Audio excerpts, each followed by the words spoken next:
સુરતના પાંડેસરા કલ્યાણ કુટીર વિસ્તારમાં ખાડી પાસે અજાણ્યા શખ્સોએ 28 વર્ષીય ભૂપેન્દ્ર નામના યુવક પર ચપ્પુ વડે હુમલો કર્યો હતો.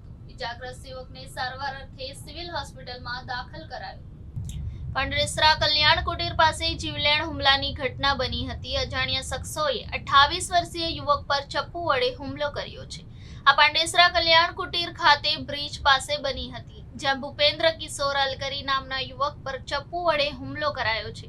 ભૂપેન્દ્ર અલકરી માર્કેટમાં બેગારીનું કામ કરે છે અને બેગારી કામ કરી પોતાના પરિવારનું ગુજરાન ચલાવે છે.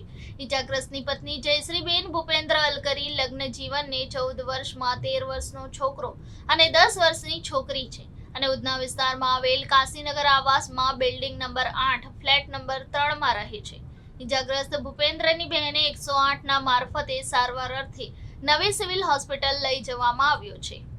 તારું નામ શું છે? ભૂપેન્દ્ર કિશોરભાઈ અલકરી. હું થયું તું? ઝઘડો ક્યાં થયો હતો ને કેવી રીતે? ચપ્પુ માર્યા મને, ચપ્પુ માર્યા. કેટલા જણા હતા? 2 જણો. અને કેમ માર્યો ચક્કુ તને? એમાં કોઈ મગજ મારી નહીં હતું. કઈ જગ્યાએ માર્યો ચક્કુ? અહીંયા બમરોલી રોડ પર. અને રહેવાનું કાં તારું? કાશીનગર આવાસમાં.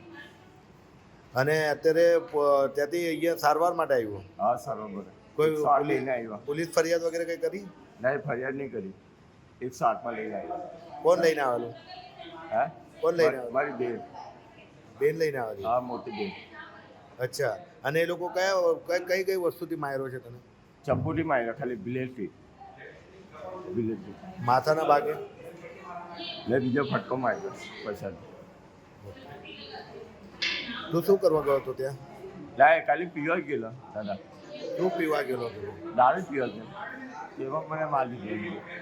અચ્છા.